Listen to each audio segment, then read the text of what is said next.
வாங்க இந்த ரொம்ப ஈஸியான பிகினர் ஃப்ரெண்ட்லி பாடி லோஷன் எப்படி பண்ணுறது நம்ம பார்க்கலாம். ப்ரீவியஸாக உங்களுக்கு க்ரீம்ஸ் அண்ட் லோஷன்ஸ் பண்ண எக்ஸ்பீரியன்ஸ் இல்லைனாலும் இது ரொம்ப ஈஸியாக நீங்கள் பண்ணிடலாம். ஸோ லோஷன்னு பார்த்தீங்கன்னா இதில் 3 ஃபேஸஸ் இருக்குது. ஃபர்ஸ்ட் நம்ம ஆயில் ஃபேஸ் மெஷர் பண்ணிக்கலாம். ஸோ ஆயில் ஃபேஸில் ஃபஸ்ட் இன்க்ரீடியன்ட் பார்த்தீங்கன்னா வேக்ஸ், அதாவது எமல்சிஃபைங் வேக்ஸ்.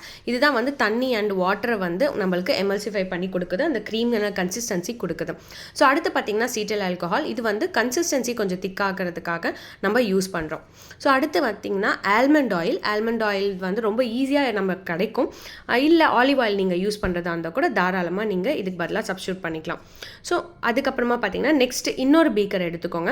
இந்த பீக்கரில் நம்ம வாட்டர் ஃபேஸ் மெஷர் பண்ணிக்கலாம். வாட்டர் ஃபேஸில் பார்த்தீங்க அப்படின்னா ஃபஸ்ட்டு டிஸ்டில் வாட்டர் நான் ஆட் பண்ணிக்கிறேன்.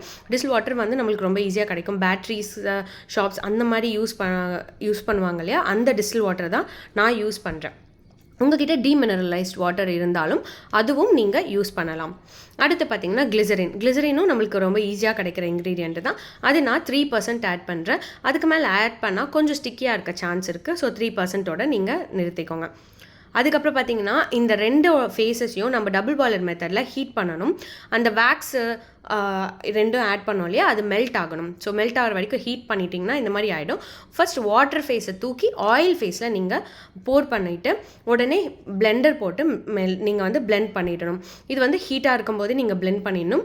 இது வந்து பார்த்தீங்கன்னா ரெகுலர் இன்டர்வலில் பிளெண்ட் பண்ணணும். ஃபஸ்ட்டு நீங்கள் வந்து கண்டினியூஸாக 1 மினிட் அந்த மாதிரி போடக்கூடாது. ஃபஸ்ட்டு கொஞ்சம் நேரம் போட்டுட்டு ஒரு 2 மினிட்ஸ் கேப் விட்டுட்டு அதுக்கப்புறமா நீங்கள் பிளெண்டர் போடணும். இப்போ பார்த்தீங்கன்னா கொஞ்சம் வந்து நம்மளுக்கு திக்காகிடுச்சு இந்த லோஷன், கொஞ்சம் திக்கானதுக்கப்புறம். பட் இது வந்து ஹீட்டாகவே தான் இருக்குது.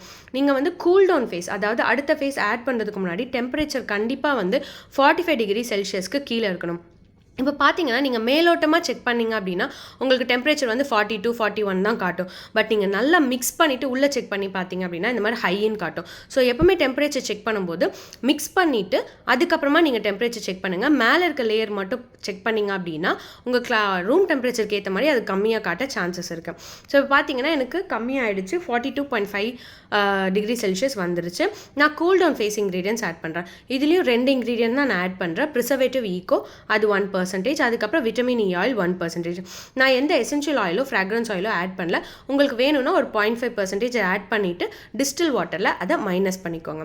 அண்ட் ஒரு முக்கியமான விஷயம், நீங்கள் வந்து கூல்டவுன் ஃபேஸ் இன்க்ரீடியன்ஸ் இதெல்லாம் ஆட் பண்ணதுக்கப்புறமா கொஞ்சம் திக் ஆகிடுச்சு இல்லையா, இதுக்கப்புறம் நீங்கள் பிளெண்டர் போடக்கூடாது. நீங்கள் வந்து ஸ்பேச்சுலாலேயே நல்லா மிக்ஸ் பண்ணணும்.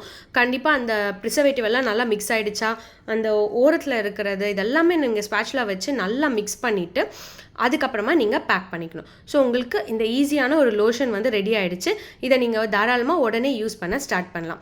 தேங்க்யூ ஸோ மச் ஃபார் வாட்சிங். நெக்ஸ்ட் என்ன வீடியோ வேணுன்றதை கமெண்ட் பண்ணுங்கள்.